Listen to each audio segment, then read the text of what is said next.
What's up, y'all? Terry Black's Barbecue. I'm in Dallas. It's one of my favorite places. The Black family is treating us right. We got Barbecue Meat Bear, Jeremy back there setting it up, and I've got a special guest. Oh, Jeremiah Watkins. what's up, guys? An LA man, originally from Kansas City. Yeah. We're gonna talk barbecue. We're gonna keep it friendly, even though we all know that Texas barbecue is the best. All right, let's not do that yet. Let me be the decider later today. I got a really fun setup back there. These guys have been taking great care of us, and let's go eat some Q. I love it. Let's do it. I've never gotten to be in the eye of the storm before, so I'm in awe right now. This looks so good. We got 30 briskets on here. They're about average 11 to 12 hour cook. 11 to 12 hours to cook? Wow. We do things a little different down here in Texas with our barbecue. Hope you like it. I know I do.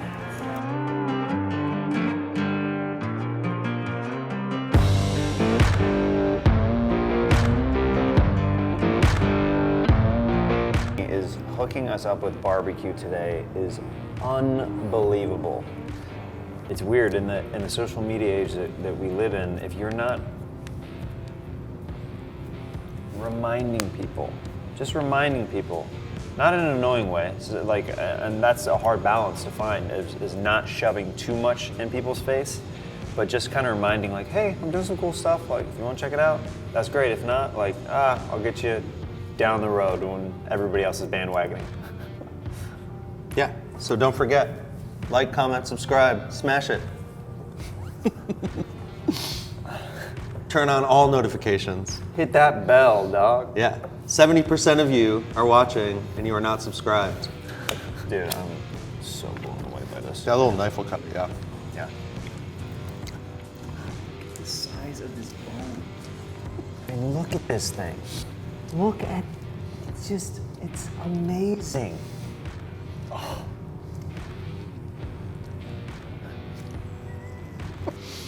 All right, we're gonna shoot a podcast. Yeah, he's got the best barbecue show you could ever imagine. Imagine if a piece of meat slid down your throat, jerked off in your stomach, had a baby with another piece of meat, and had more babies. That's how good that would feel. That was kind of intense. Imagine if a cow and a pig got slaughtered, but in a nice way, and they got cooked, and then you slid them down your throat, and you were like, that tastes so good. That's what it would be like on the best barbecue show. Thank you for watching the best barbecue show. I am here with Jeremiah Watkins in Dallas. He's performing at the Addison Improv. This man has podcasts. He's part of the best damn band in the land on Kill Tony. And he's just an amazing dude. He's about to have a baby, and we just ate a huge plate of barbecue. And now I'm expecting in about 10 minutes something in the bathroom. Yeah, we've got a quick walk to the bathroom too. Yeah, that's good. That's very good. Anytime you want, we can cut the mics All right. and just be like, poop time. Poop time. Intermission. Yeah, dude, Yoni just hooked it up. I'm starting to get in that mode where I get this way when I eat a lot of barbecue and when I eat a lot of spicy food. I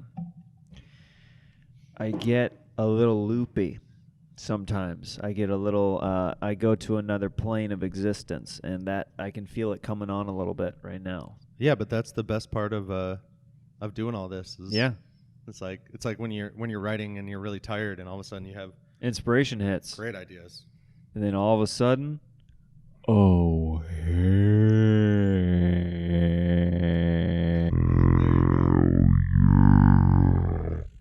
That's what I'm talking about, Yoni. You know what I'm talking about, brother? When I eat barbecue, it's like time slows down. Dude, sometimes I savor every single piece. I put it on the palate of my tongue and I'm just like, can we just stay here forever? This is the best feeling I've had in my entire life. if my wife is listening, I hope you understand. Feels so good. There's those dinosaur bones, those prehistoric meats flowing through my veins. Well, and for everyone who's listening that doesn't know, one of Jeremiah's many talents is all the characters that he creates. On your show, you have this amazing talk box set up, so I thought I'd make you feel at home and got this whole voice changer box set up. The fact that you went out of the way to get this is just shows you how much Yoni cares about the production of the show, and I'm so impressed. I showed up and I'm like, is this what I think it is? And he's like, yeah, I got them just for your show today. So it's amazing, dude. I'm so happy to be here. Yeah, so you can at any point in time you might hear voices change. Could be me, could be him, could be both. We're just gonna have fun with it. We're playing around. We're having fun. We're in a playground element. I mean, I just did one of my favorite things in the world, and that's eat barbecue. And I'm in that feel good moment right now. I'm feeling real good. Well, and we talked a little bit about it before, but barbecue has so much to it beyond just being an amazing food. And you grew up in a barbecue city in Kansas City. Yeah. And it's just fun to share this with you, dude. How's it feel being back in Texas? It's been a little while. It has been a little bit. I was here in March in San Antonio right before all the shutdown happened. I did a weekend where they're like, I heard this girl has COVID at the mall, which is like right down the street from the club that I was performing at, and I was kind of like, oh, is this starting to get serious? It's like right before the zombie outbreak happens in a movie, you start hearing murmurs like, did you hear that story? And I think, wasn't I down there? Yeah, you were in San Antonio with me. Right. Yeah, I remember that. Yeah, you came out, Yoni and I hung out in San Antonio that weekend, and he brought barbecue for the green room, and then we went out to a bar and another show afterwards and hung out. And did we play pool that night? I don't know if we played pool that night together. No, we what it was is it Tiger? It's not Tiger Belly. It was like Tiger something. Something like that, yeah. It was like Tiger in the basement. Tiger or something like that. Yeah, and it's like in the basement in San Antonio. It was a cool room. A really cool room. Paper Tiger, something like that. I don't know. And I got a shot of you like you were like spooning someone, or you were like sitting behind them. I recreated the scene in Aladdin where he sings A Whole New World. That's what it was. With Jasmine, and I brought a girl on stage, and I made her my Jasmine for the night. Well, and this whole thing happened with Tony Casillas, where everyone kept putting on his jacket and glasses. That was fun, man. That was fun. Yeah, everybody started doing impressions of another comic that was on the show, and it was great. Reminded me of the good old days in stand-up when everybody was just worried about what's funniest for that night rather than just worried about their set for the night. It was like a communal like joke that was happening. I loved it. Yeah, and it's cool when callbacks and those things are part of comedy. So it's cool when everyone kind of starts getting the joke. And like the second time, people didn't really get the like hat, glasses, and red jacket. But then after the third and fourth, and they started making the same joke about what was it, Tony's dad? Yeah, something like that. Yeah. And it was just like this you just got lost in this amazing and it was cool because like I don't know, you're like so generous with your time after these shows to hang out with people, beat them in pool and all that. Speaking of, you cleaned up last night. That was awesome. Yeah, I went 10-2 last night. I scratched on the 8 ball for one of my losses, and then the other one, it just came down to the 8 ball, and Tony Casillas came out with a victory over me for one of those games. I'm still not happy about it, but we might play more this weekend. Yeah, you'll get your revenge. Yeah. And it's cool because you've been to so many cities, you've traveled so much that you have this, you just kind of like, you just relax after the show, and it's cool that everyone gets to hang out, and whether it's the guy that was running drinks or the guy that runs the venue, you're hanging out with everybody. Yeah, I love hanging out with the staff after shows, and it's a cool way to get to know people on a different level because, if you're just working with people at the club level, they're busy doing their job, and I'm busy doing my job as far as like making sure that my set is good and everything. So I sometimes don't have time to talk or be as conversational as I'd like to before the shows with the staff. Like, I'm always friendly and stuff, but I'm kind of like trying to get in the zone a little bit. And then after shows, I'm down to talk and hang and everything like that. Well, and it's part of, do you feel like being on the internet? I mean, you have a huge presence on Instagram, on YouTube. You're creating, you've got a breakfast show, you've got your podcast, you're on Kill Tony. So the amount of content you create on a weekly basis is like, it's monumental. It's a lot. It's it's so much. I'd like to. I mean, the goal is to get to a place where I think I'll always have my hands in a lot of different projects and plate spinning, but I want to get to a place where I'm not having to hustle so much on the backside production of everything. Because right now, like to make like the clips and all that stuff that you're seeing, that's me doing my own clips, and I'm getting help like with the actual shooting of stuff. But you know how intensive editing is, so I'm editing so many hours a week. So I'm hoping that eventually I can get to a place where I'm successful enough where I'm like, this is my editor. I'm just gonna shoot this, and I'm gonna trust you to make this look good. But right now, I'm like, I gotta do it myself to make it look the way you want remotely it to. good and how I want it to, because I'm a little bit nitpicky because I've been editing for so many years. Well, and not to try to convert you, but Premiere Pro is about to have a new feature that does automatic captioning. So you can literally run it, and then you just have to like fix the. I might be switching to Premiere then, because this subtitling has taken years away from my life that I'd really prefer it not to. Yeah. And we can talk more about, I have lots of hacks and stuff that I've been learning about, but it's cool to see you creating so much, because it inspires me, because I want to create so much. And on top of that, it's like, it's just cool to see, because you're more connected with your audience than a comedian even 10 years ago, because you talk to them, you respond to comments, you probably get, I can't imagine the DMs, your DMs, like the numbers just rolling all the time. It's hard because I used to respond to every DM, and then it got to a point where it's just not realistic anymore. And I feel bad that I can't respond to all of them, but I would literally, I would have to set aside, a huge chunk of my day if I was responding to all that stuff. So I try to not look at the DMs too much, unless it's like a priority to respond to. But yeah, it's hard. It's a hard balance, because some people send some really nice things that I would like to respond to, but Instagram has this weird thing also where my favorite thing to do is just have people email me if they seriously want a response. Then I'm pretty good about responding to my email. But DMs, it's this whole thing on Instagram where once you accept, they can message you at any time, and I've had some issues in the past where I open that gate and then there's no way of closing it without blocking, and I don't really want to block people.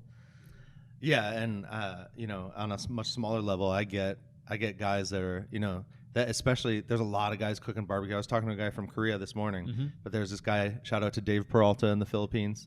He will, the moment you like give him an opening, he will just be like, "What's up, boss? How are you?" And like, it's just like, you want to talk to him, but at the same time, or there's guys that will literally like every single story, and it's just like, cool. I don't need a notification every time.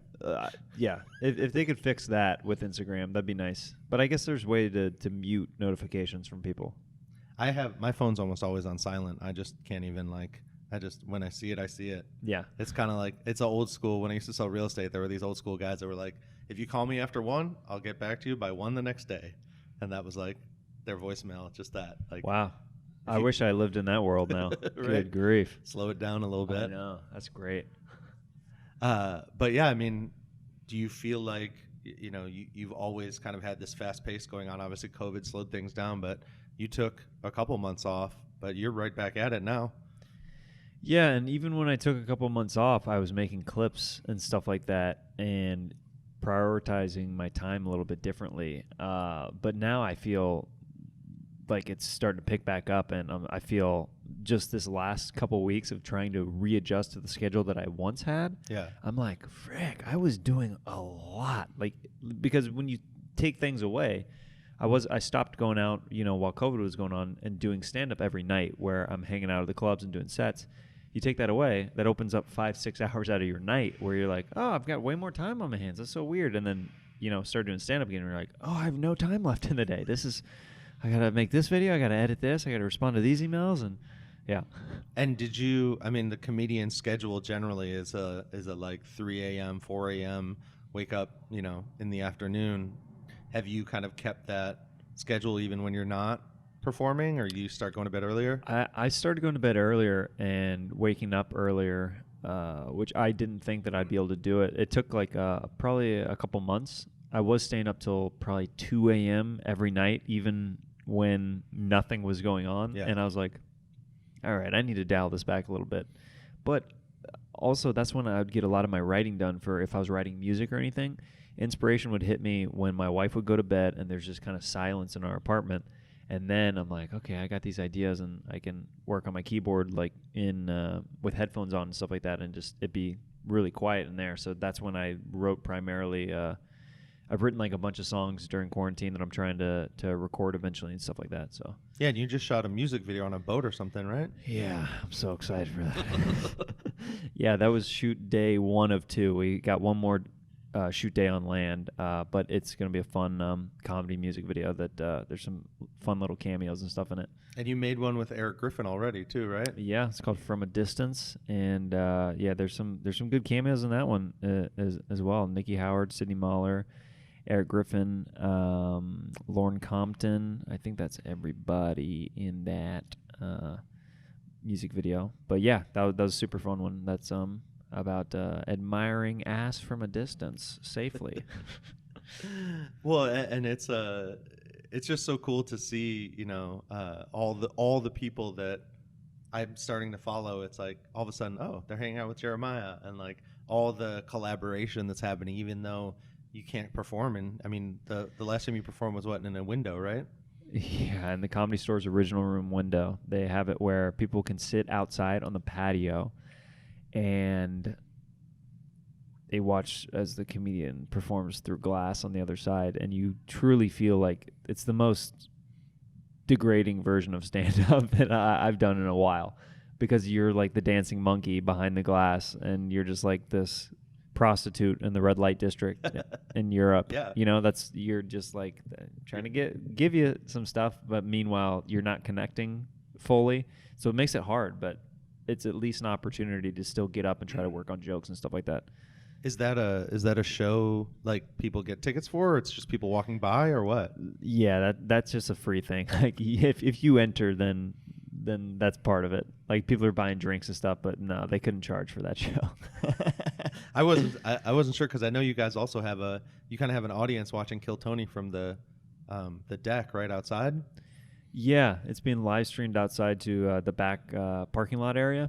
So people are showing up to get drinks and just hang out on Mondays, because there's nothing else to do in LA on a Monday. And that's one of the few things that's actually open right now. Well, and that's kind of how the show started, right? It was like, there's no shows on Monday. Let's do. Yeah. So in a way, it's still holding true to its roots in that regard, because yeah, there was 0 shows going on Monday in the past, and then it helped Monday become more of a thing at the Comedy Store.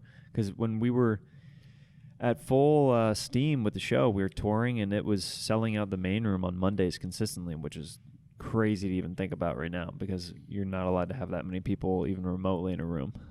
Well, and it's cool because it's there has been a bit of they've let in a few more people. You guys, it's not like there's 100 people in there, but there's more than 0 now. It's a little bit more lax. Like the comics who are about to go up, like, because before we couldn't even let comics in.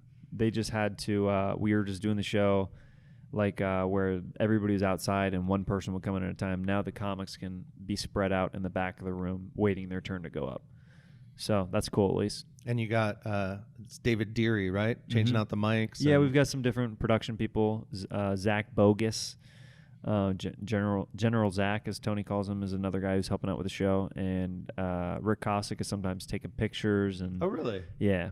Like the Jackass guy? Yeah. Oh, that's awesome. Yeah, he's a good buddy of ours, and he comes and he'll hang out and take dope photos. I didn't know he was hanging out. That's awesome. Yeah. He's a really cool guy. He's amazing, man. And he did a little short documentary for me and Pat Reagan. It was a Reagan and Watkins doc, and he made it look really, really good and put it together really cool.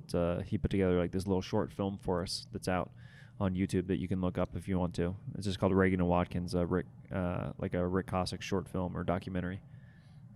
And since, you're getting in front of a new audience in the barbecue world, tell us a little bit. I'm not even sure I know exactly what your story is from the beginning. Like, when did you start?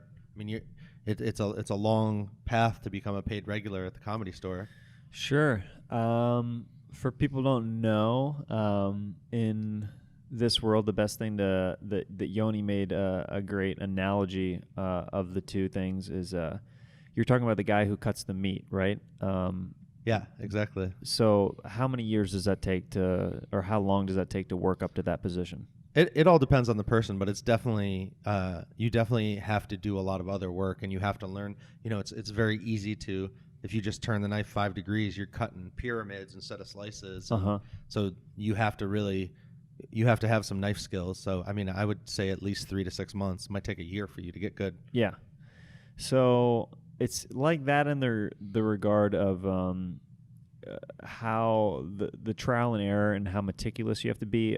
For me, though, it takes people a really long time, and it took me a relatively middle of the road amount of time. It took me like 5 years to become a paid regular, and that's literally working my way up from the open mic scene and doing well every single time until I got to a point where they have this friends and family section and employees where you can call in for your avails, where you'll get 1 5-minute spot later in the week on somebody else's show. You just show up and do your development spot, and that's how you start, developing and getting tighter and working out jokes in front of audiences and stuff.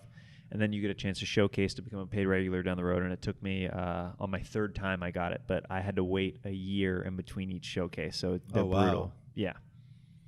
But yeah, now your picture's on the wall. You're the man, dude. Oh, thank you.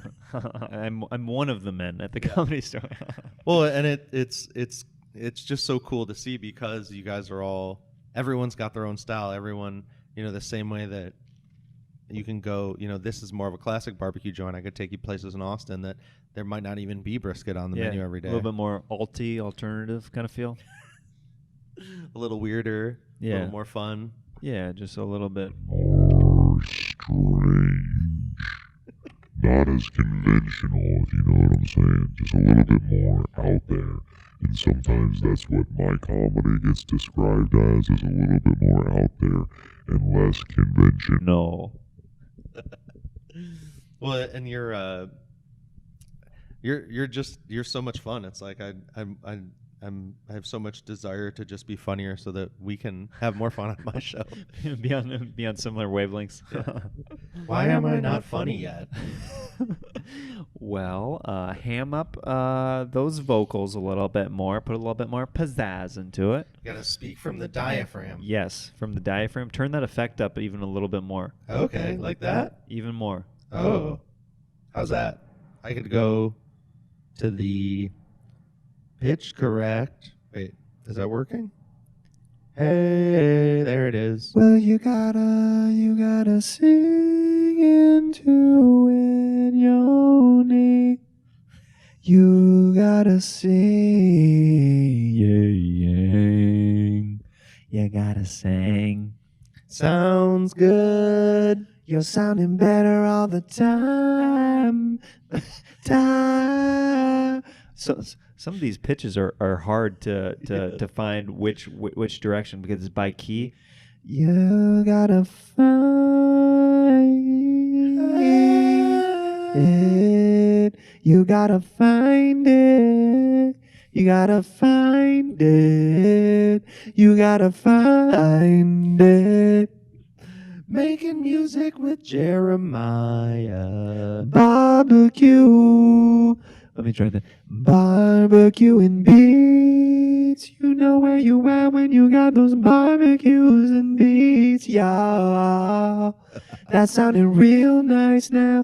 Got it dialed in. You got the baked beans. You got that corn. You got that coleslaw and them green beans. And so many other sides. And I'm putting on the plate.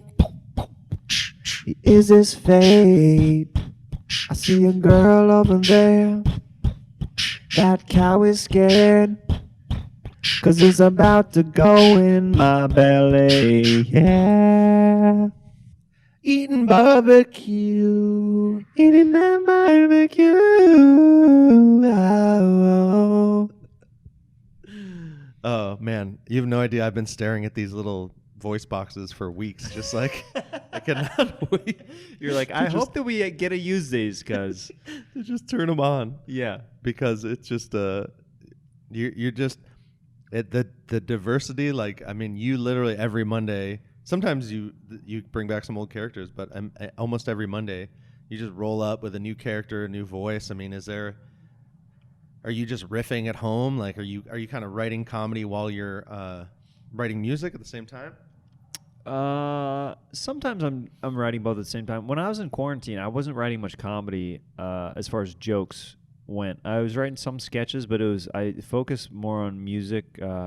Some just regular original music, those non-comedy, some comedy music and songs. But it's kind of hard to do both at the same time, like be working on a new stand-up joke while you're trying to write a comedy song at the same time. But yeah, it's usually one or the other, and then you kind of got to pick your days, your time slots. For me personally, that I like to do. Well, and for the people who haven't seen it, you know, like the Milkman has become a huge thing because you were just literally like puking up milk on stage. Yeah, the Milkman. He's a 1950s Milkman. He's very nice. He's somebody who you'd see like in a Beaver Cleaver kind of show. Yeah, exactly. Pleasantville-esque, and he's just a good guy at heart. And he just sometimes he gets too high on his own supply, and he drinks too much milk, and then he throws it up on stage. That's every time he's appeared on the show so far, he's puked. And Joel recently asked me, he's like, "We should do those 50s characters again." And I was like, "Dude, there's no live audience. I really don't want to puke for no live audience right now, because that's like become part of the characters. Like, that guy's gonna puke." Well, and I mean, there's just such a wide range from feminist Stacy to Shanks. Like, do you like? Are you ever pulling them from other places? Are there like other inspirations where you're like, oh, I need to do? Like, are you just coming up with those? Like, it's so interesting to see all the directions you go. Some of them are influenced from real life people who I've met or know that are influencing little characters, and then sometimes it's just a character trait that I see that I'm like, oh, I want to emulate that, or I want to make a character or make a more grandiose version of that little thing and blow it out of the water and make it its own character. So, and then sometimes it comes down to literally like, oh, that'd be fun to dress up like this week, and then we figure out the character as the secondary thing. Like, we were truck drivers recently on the show, and we'd never done it before, and I ended up thinking about like, okay, how am I going to play this truck driver? And I ended up pulling from a character that I created on Jeremiah Wonders almost a year ago with Ryan J. Ebelt. Like, I improvised a character that I liked, and I brought him on to Kill Tony. So sometimes it's I'll create stuff on Jeremiah Wonders and take it to Kill Tony, rather than, you know, sometimes you'll see my Kill Tony characters that were born there gravitate towards Jeremiah Wonders. So it's becoming this nice feeder system of back and forth. Well, and then you also add the guitarist Chroma Chris and Jesse Johnson, who I'm not sure what their comedy backgrounds are, but sometimes they kill as hard as the rest of you, and it's so cool to see. They just jump, like Chroma Chris will just come in and just shred. Like, he's knocked me on my ass before. He's hilarious. Try not to chew into this mic. It's so good. Jeremiah's taking some more snacks from the BBQ Platter we're sitting with. Shout out to Terry Black's Barbecue. The cheddar jalapeno is so good. Yeah, we'll probably have to wrap up some of this to take to those comedians later. They'll be happy about that. They'll be so stoked. Well, and it's fun for me because I wanted to come in because I've been a comedy fan for I mean, I don't even know how long. I remember like sneaking away to listen to George Carlin. I mean, this is way after it came out, but listening to George Carlin's like swear words and stuff. Like, I didn't swear as a kid, and I'm listening to that stuff. But I don't know. It's cool to be like, oh, I can really provide for the community by just showing up to shows and just bringing the dank cue. Well, comics are always hungry. Yeah. So it's one of those things where you're our savior when you come in with amazing barbecue like you have in the past and you continue to do today. Well, and I'm sure you get. I worked at a theater in Austin for 3 years, and it's like people come in and they just want to give us, boxes and gifts and all that stuff, and it's like half that stuff never even gets backstage because people just don't want it, Right. But it's cool to be able to really like show gratitude with something. Oh yeah, people want this. They will welcome you in with open arms. Have you had in your long history? Have you ever had like weird gifts sent to the back or anything from fans? I had one, and this was a very nice gift, but my wife was like, "Jeremiah, what are we gonna do with this?" It was a very nice piece of art, actually, that I have it in the office space where I shoot Jeremiah Wonders at. Actually, is this big wood like carving of me doing stand up on stage. It's like an etched in the wood like little carving that they did, and really nice piece of art, but my wife is like, we can't hang that up. That's way too big. It's just big. Like I can't imagine, like I'm just like such a little fish in the pond, like the amount of murals and stuff that Rogan has that his wife has been like, that's not coming in our household. Like he has his studio for that shrine, but like in his home his wife is probably like, no, that's not happening. Well, that's why he has like a warehouse man cave now. Yeah. And he's building another one here. You can put all that stuff there. Yeah, and I'm excited. It's funny because, through you and the show and some other people, I have all these like different little contacts that, it might not be for 5 years, but I'm excited to run into him and some of the guys from that show. Like Jamie Vernon, I love because I spent weeks just looking at his hands and trying to figure out. I mean, he like made his own system at first before there was actually tools to run a live podcast like that. So yeah, I can't wait to be able to just like have a beer or some. He's a really good dude too. He's super nice. Yeah. Yeah. And I hope he's feeling better. He used to help out with Kill Tony back in the day. Oh, really? He used to run cameras. For that. Well, and Red Band used to do his job on Joe Rogan. Yeah. I remember I used to download like the Justin.tv streams and like actually like download podcasts and put them on an MP3 player before you could So I remember like you'd use the RSS feed to get updates. Just I was a huge nerd back in the day. You're on it, dude. I know I should have started a podcast back then. I still feel behind, but I mean, you're very modest about where you're at, but you really like you have amazing contacts. Your Bobby Lee episode was so fun because I had no idea you guys had that connection, and you were talking about opening for him and all the stuff you did. It's like it's so cool to see, to see your story get told like through your show. Yeah, it's cool. I mean, having guys like Bobby Lee on, he's one of those guys who he's been a mentor to me for years, and I literally opened for him for years. So I've got a lot of cool experiences with him, and to see on the back end having those guys come on my podcast and get to riff with me in my element, and I bring a very silly side to people I like to bring out, and it's fun to see them kind of experience that in a different light. Well, and it's almost like its own language. Like you just kind of like even just sitting here playing with these things, you just kind of like all of a sudden you feel this vibe, and you're you're just like you have a different language with the comedy people, Like Sure. you get it. I mean, okay. But what do you mean by that exactly? You said you want to do a podcast, but what you want? Well, What you want? yeah, I love the Beastie Boys.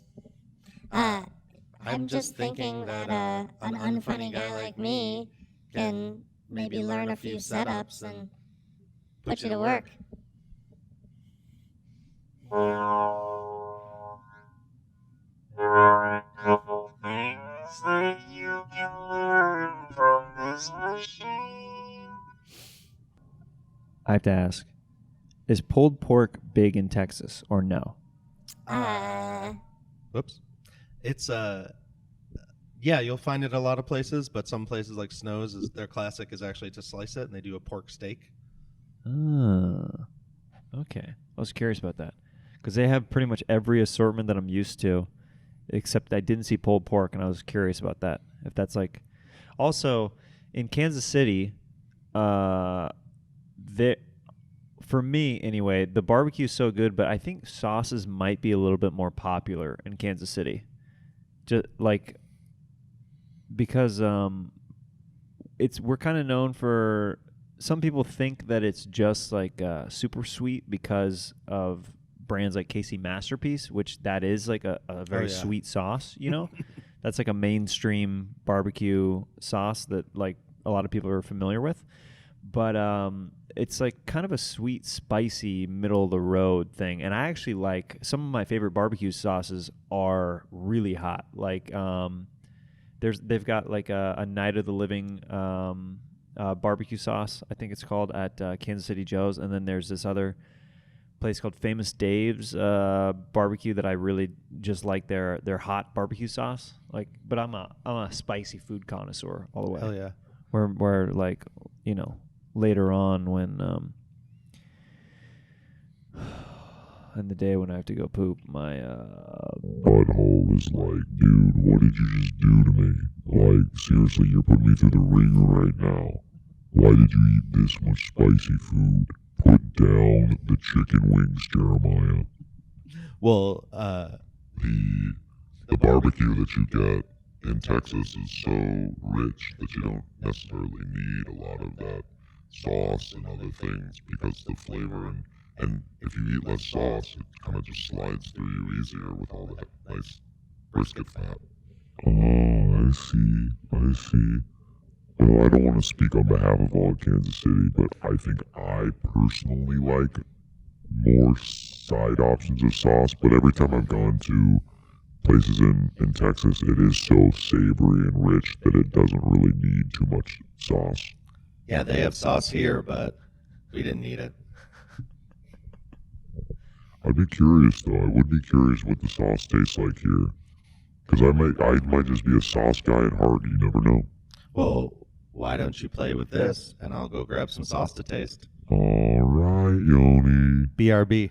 BRB. You need anything else? Soda or anything? The Coca-Cola, thank you so much. I did the classic shake, like, maybe. That vanilla pudding was straight up fire that I had earlier. That banana pudding, I mean, forget it. Just forget it. I'm in another dimension right now. I'm thinking about all the barbecue I ate and how good it was. And I'm craving a nap and going to bed, snuggling up underneath the covers and going into that sweet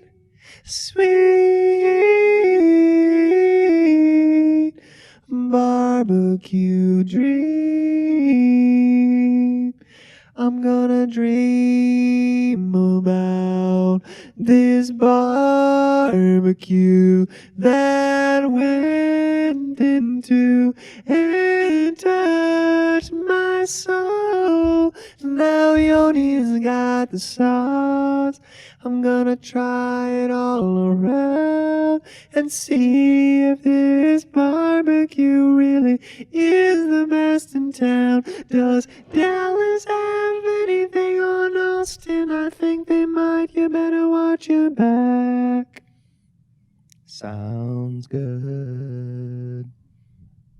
The funny thing is, some guys came in here earlier, and like when you don't have the headphones on, it just looks like you're just like kind of vibing, like and weird crazy. singing. Into Just like peering into the distance. Like, why is this guy alone singing into a mic that's not even on? It's not being amplified around here.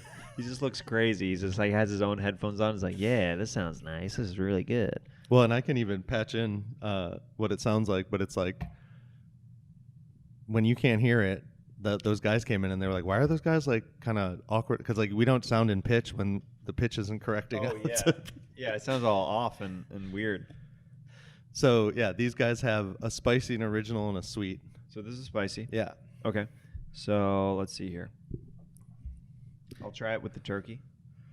And you'll also find that Texas barbecue sauces are a little more vinegar based. They're not quite as like rich and sweet. Mm-hmm.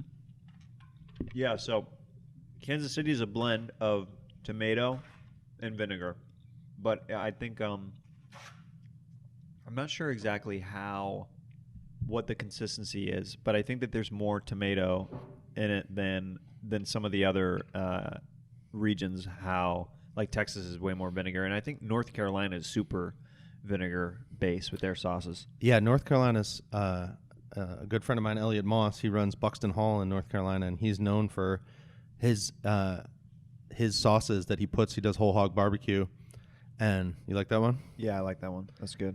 See, I think I'm just a sauce guy.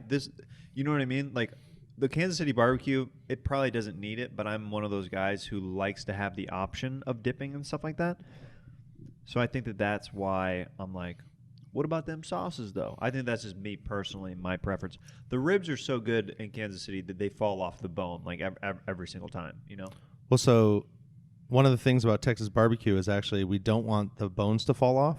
You want it to have a bite. So when you take a bite out of a rib, there should be a shape where your teeth were rather than it just like falling apart. We're actually trying to get it like almost not al dente, but it's like it's slightly tighter than falling off the bone. You know, that's a different style altogether for sure. Well, and you know, they're sweet. Texans love to talk shit and say, you know, if you have to use sauce, you didn't cook the barbecue right. I know, for sure.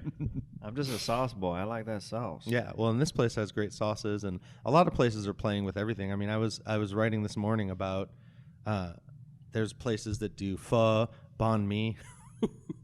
Too sweet. I got one sauce that I didn't like. Good. 2 out of 3 were good. We got to get a good face out of that one. That's super vinegary. Yeah, it's a little tangy. Mm-hmm. Yeah, the sweet I think they used to call tangy. I don't know why they changed the name. That's tangy for sure. The normal's pretty good. My spicy is the favorite, but I just have a preference for spicy in general. So I'm gonna always lean towards that sauce probably in most places. Well, and tell us about you're in. Do you go out to places in LA? Like there's so many hot chicken places, Howlin' Ray's and things like that. Dave's Hot Chicken is great. Howlin' Ray's is great. I love Nashville style chicken. It's really good. Hattie B's in Tennessee is an amazing joint that I really like. And I unfortunately got food poisoning while I was there not from them, from somewhere else in the area. And it was from like a salad or something that I had, and I was throwing up Hattie B's through my nose later that night, it was rough. But I still like it enough. It's still good where it superseded like the throw up. It was still good coming out. Yeah, but it was when we were doing a Kill Tony show, and I had to limp to get to the car to the airport in the morning. Like I was literally throwing up like 5 minutes before I boarded the plane. I was like, "Ugh, this is rough." Yeah, I think you guys talked about that on the show a little bit. That was Manchester when we when we had like a big issue with that. Well, so tell us more about growing up with barbecue, and there's a lot of fans all over the country. Yeah. So maybe we can get our KC audience up a little bit. Sure. Kansas City Joe's is our spot. Some people will vow that Gates is their spot. That's on the more of the Missouri side of the state line of Kansas City. There's 2 Kansas Cities, which is, for people who don't know, it doesn't make sense that there's a Kansas City in Missouri and Kansas. And they're touching, right? They're dude, yeah, they border each other. They're divided by the river, which is like, I mean that's the like. It's so weird, like how they border each other, but there's also different laws in each of the counties. Oh, really? Yeah, there's different rural, like, it's weird. It's very, very bizarre. But people in Kansas City, Missouri, on that side, they claim that they're the real Kansas City, which is funny. Just that's even a fight that's going on. It's like, They don't. I don't think that people in Missouri like when Kansas people claim like, we're all the same. It's that weird division. It's like, no, we have all the sports teams on the Missouri side, and we have the things to do. There's nothing on Kansas, and we're like, we got some stuff. It's like, Well, it's like I'm sure there's divides in LA. It's like how Texans just generally talk down about Oklahoma, but I haven't really figured out why. Yeah, exactly. You're like, I don't really know or understand why. I think I'm gonna go for another rib. But if you know, you can get on stage. Like last night, there were a bunch of references that Tony and Pong made that were like, I was like, I'm not from here. Or? Yeah, Oh, I was like, I'm not interesting. from here, so I don't get what they're talking about. But the crowd just like went nuts when Loved they talked it? about it. Yeah, dude. It's but that's part of the fun, right? Yeah, getting to know the different areas and different stuff like that, and the different culture and barbecue between here and Austin. Like I've eaten at a handful of joints there in Austin over the years of visiting and doing shows, and each region is a little bit different. Well, and you guys get to do when you're traveling, you get to come up with these things. I know there's always like they name the bear after whatever the gay neighborhood is in the city. The West Hollywood Bear, Yeah. And We can change it depending on the vicinity. Tony's always like, "What's the gay part of town here?" He's always asking the waitstaff that. well, he's openly gay himself, right? That's an inside joke for the Kill Tony show. Me. Way to go, Yoni. Way to hop on the train with everybody else. But it's amazing to see a roaster lean into being roasted. It's a hard skill. That's the best. I mean, yeah, if you can lean into it, it makes it that much funnier. And you're on the Patreon. He has a roasting class, and you were a part of that too. Yeah. And do you get to do much roasting? I don't know if I've seen you do a lot of roasting or anything like that. I do it a little bit in the set, but I don't harp on it. Like I did it with that lady last night with who was complaining about her wedding getting canceled. I kind of was roasting her a bit. Like That was great. yeah, so I do little things like that, but I don't make it a huge focus. But there will be good moments where Yeah. it happens and stuff like that. Well, but what you were saying was like, I don't want to go to your wedding, and I love that. Like that's kind of how I feel. Like it's just like I have to do all this work because you're getting married. Like Yeah.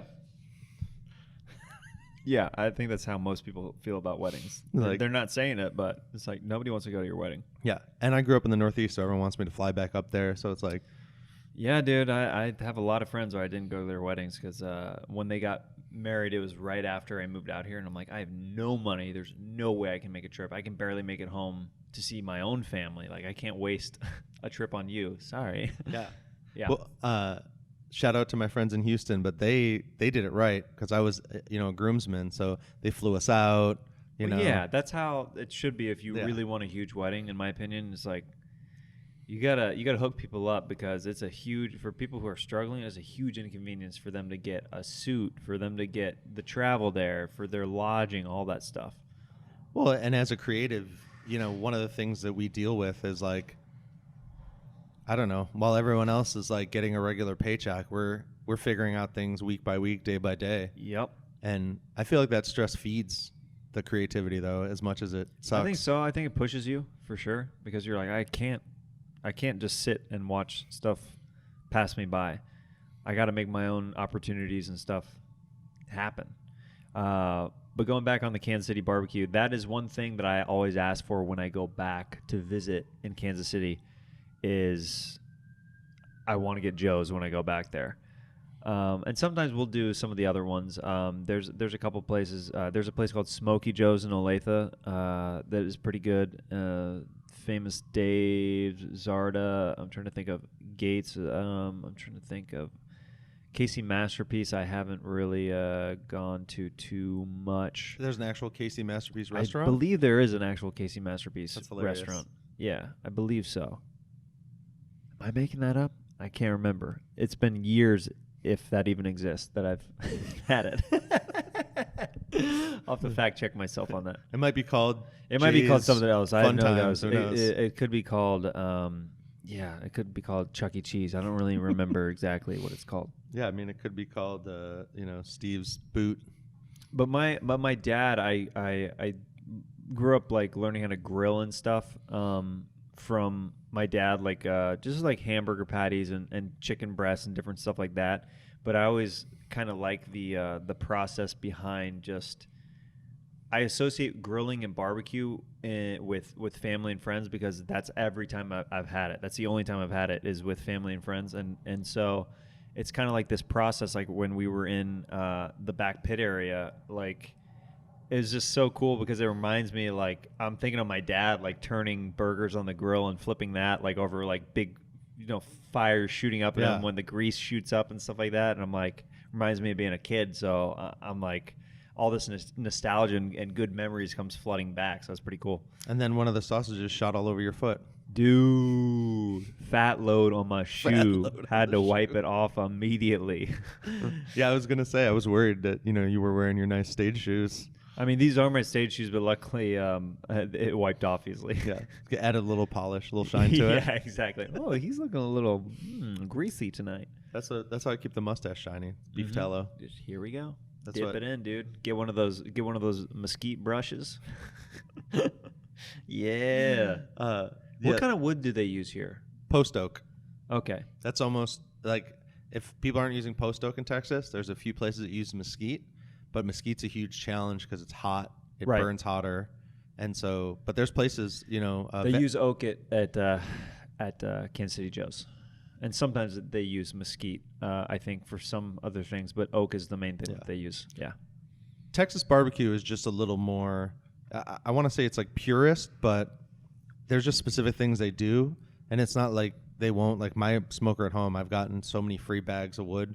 So I've used pecan and cherry and all those things. Right. But if different fruit woods and stuff like that. Yeah. And they're fun. But really, the way you cook Texas barbecue, because it's such a clean fire, that it doesn't really, it's not going to make a huge difference. The mesquite will definitely change the flavor a little bit. Yeah. And next time we're in Austin, I'll take you to the best breakfast taco in the world is Valentina's Real Deal Holyfield. Okay. And it's on a fresh handmade tortilla that they make right in house with beef tallow, with beans, a slice of brisket, and a runny egg, some potatoes, and that's like the best.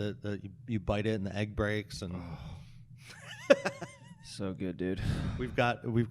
I'll plan the next 5 years. You've made me have so many food orgasms on the show today. By the way, there's been so many times where Yoni can just cut to me, just going, "Oh, ooh, yeah." Jeremiah wore a diaper to the show. It became a very different show. It was almost a sad show, actually. He had to relieve himself on stage multiple times, and he kept making eye contact with the different audience members. It was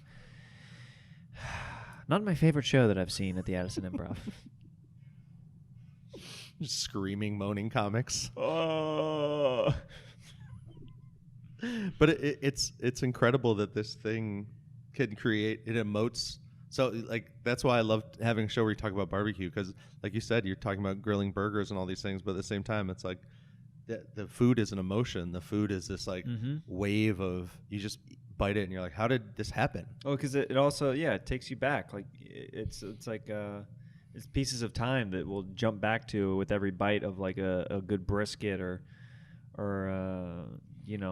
good burn ends, or just sausage, or mac and cheese, or the green beans, or the coleslaw, or there's just so many things. I just start thinking about the baked beans, the chicken, the turkey, just everything. They have really good red beans and rice at Kansas City Joe's. That's another one of my favorite sides that I get.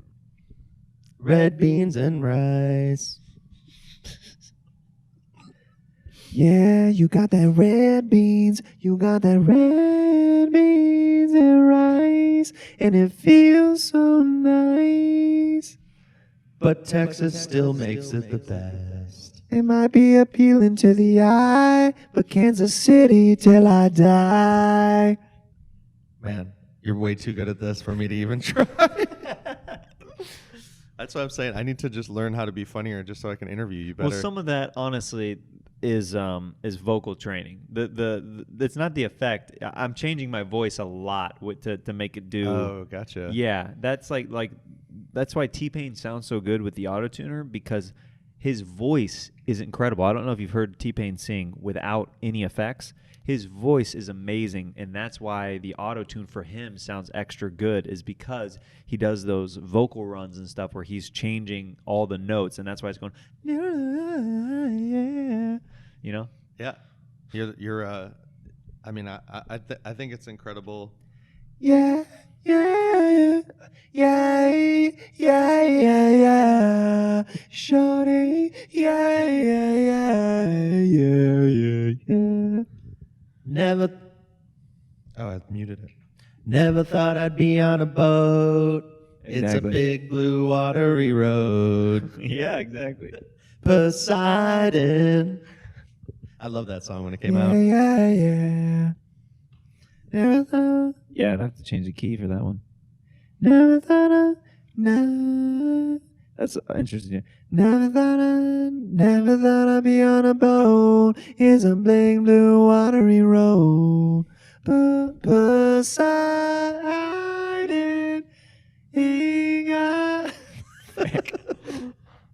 It's hard. Some of those are hard. You've got to find the right key.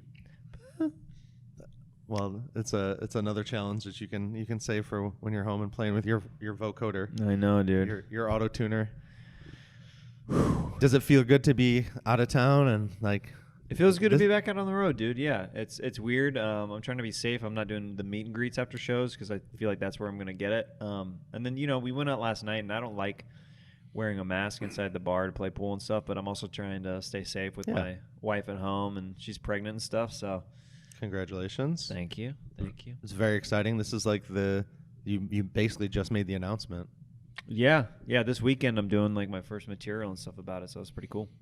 Does it open up just like a huge book of stuff to talk about? It really does, and also I think instantly I'm going to start relating to a group of people that probably I didn't relate to before, because I get a little weird on stage, and it definitely grounds me in a different light when people are like, oh, this guy's a parent, or this guy's going to be a parent.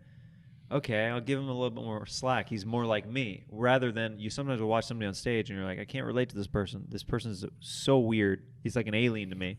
But there's like a common link now between me and some other people, which I'm kind of excited about, to meet new people and in that way and stuff like that. Well, and especially in Addison, like a lot of the places you perform are kind of suburbs of bigger cities. Yeah. So you get a lot more of the family, the couple that hired a babysitter, and they this did is all their big night out. Yeah, this is their big night out, and man, but it's worth it when Jeremiah's on, because you're just always killing. I have so much fun like watching you, because you like there's people that do. I've seen crowd work in a lot of ways, but you just really like you love it. You're like, yeah, come on, what do you got? Like you don't even hesitate to. I'm not scared to engage. I like making people a part of the show, because that's the difference between you watching a Netflix special or going to a live comedy show. In my opinion, is I want you to walk away being like, that was for us tonight. He made that about us, and he made it about tonight, and not like he's just going through his set list of jokes and then he says goodnight, and he could have done that for anybody. It's like, no, I'm doing this just for you guys tonight, and I'm trying to make this as special for you and me as possible, so we all can make memories together. Well, and you're opening up a can of worms, because to me it's like, obviously you're much more seasoned, but for a lot of people, there's a, I can't remember what podcast I was listening, but they always talk about how like everyone's got that uncle that's funnier than they'll ever be, and it like pisses them off. It's like you never know when there's going to be someone hilarious in the crowd, and like you play with that fire every night. That's the thing. Like one guy was quiet all night last night, and he stepped right before one of my punchlines, but what he said was so ridiculous and out of left field, or I couldn't even finish my joke, because I was like, well, I'm talking to this guy now because he's insane and he is just interjecting. He chose this moment. All right, let's roll with it.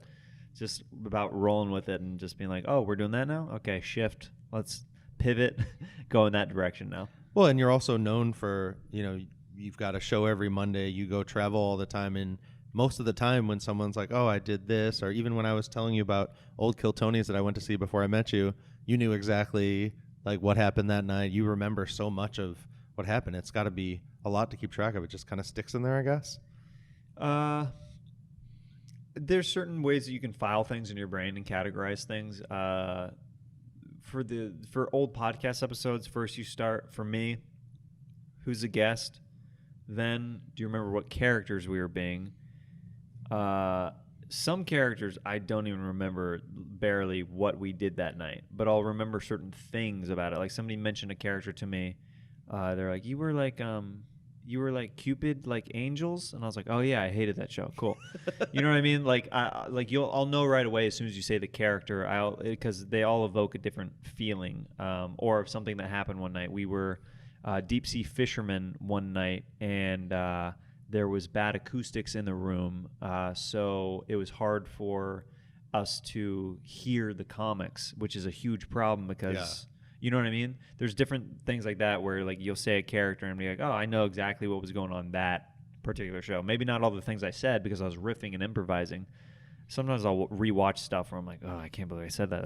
That's actually pretty wild. Or it's like, maybe I shouldn't have said that. Or there's sometimes like, oh, that I'm proud of myself. I stand by that. So it's a good eclectic mix. Well, I'm super impressed because there will be moments where literally no one, like there's the whole band, Red Band and Tony on stage, and you'll be dialed right in. You'll know, like, me watching it later, it's easy because I'm listening through the microphone, so I know exactly what they said. But you can see everyone go, huh? And you're like, oh. And you're, like, translating. And I have to translate a lot on that show. Yeah. That's just because I think because I'm a mimic, I listen very intensely to people. I'm always kind of listening to what their vocal patterns are and what they sound like. And I think that Tony just honestly doesn't have an ear for accents. There's some people that have trouble hearing accents, and that's just one of them. That's just a fact with Tony. It's like a notorious thing on the show where if a guy with an accent comes on the show, he's not going to be able to understand him very well. Because we went to Australia, and that's half the YouTube comments is like, Tony can't understand hardly any of these guys. Yeah, people say their name, and he's like, what'd you say, cement truck? Yeah. He's so far off. Because he knows, he started to lean into it because he knows that he has trouble understanding certain dialects and stuff like that. So he'll start playing with it like he doesn't know, but he's like, did you say this? And then he's great with leaning into that. Well, and he's, the same way I kind of have to run this board while we're talking. It's like he's got sheets of paper and notes and yeah. I liked when you all started giving him like the names of all the characters. So that helped a lot. Because if we don't, then like we just did one where I didn't give him the sheet and he renamed my character's last name and he kept saying it wrong. Where it's like I'll just let him say it the rest of the show. Well, and it's kind of part of the fun that like you put so much work into this stuff, but sometimes he just doesn't give a shit. It's like that's weird. That's so funny. Oh, I love it so much. Well, and it's part of that. It's like, part of that. Yeah, that's we get at each other in different ways. That's part of the appeal of the show is like we push each other's buttons. I think that's part of the appeal at least. I don't know if he would agree, but we'll see. Well, and Red Band is just in there. He'll just come out of left field with something about squirting or he'll just be in. You never know with him. Yeah. Everyone's just like, what? Where? How did we get here? Yeah. Or he made that joke because where does he gives people spots at that one club? Oh, the Ice House. Yeah. Yeah, he always gives female comic spots just to be creepy. He's like, hey, you want to do a spot out at the Ice House? And he's like, there was a cute girl on, and he was like, oh, I can't wait till the Ice House opens. Yeah. Well, so one of the things that we do on every episode is I always ask people, what's your message to people? Usually it's the backyard guys, the pit people. But since you're a creative, since you're living your life in your own way, what's your message to someone who has a musical talent, who wants to cultivate, who wants to create what you're creating? Yeah, I mean, this goes for anybody. I would just say that the message I want to get across is if you love what you're doing, if you have a true passion for it, then keep working hard at it and don't treat it like it's a job. If you love it, then it won't be a job and you'll just want to get better out of the love of it. And that's when the results will start happening, is all from the love and passion from that. And also being positive along the way and being a person that you would like to hang out with and you would like to see and just have that about you, that energy about you, and it'll take you great places, I think. Yeah. Stop worrying about it and just keep walking forward. Yeah. And just do your thing. Do your thing, man. All right. Well, Jeremiah Watkins, the man with a million characters traveling around the country right now, even during COVID, to make all of you laugh, to make the world a happier place. Thank you so much for being here, and I can't wait to do this again. Yeah, buddy. Thanks so much for having me. Appreciate it. Yeah. Good night. Good night, everybody. Good night, barbecue watchers and listeners all over the world. Yoni's Best Barbecue Show. Yeah. That was fucking awesome. Hey, they call me the meat man. Y'all will see me eat now. Hit on the meat man. Y'all will see me eat now. I got jaws like a bear trap, a teeth like a razor. I made tack tongue with a sensitive taster. I was born out in Texas, called the land of beef. Never catch a muscle green or showing the hell like a meat. I'm the meat man. Y'all ought to see me eat now. Woo, I'm the meat man, baby. Y'all ought to see me eat now.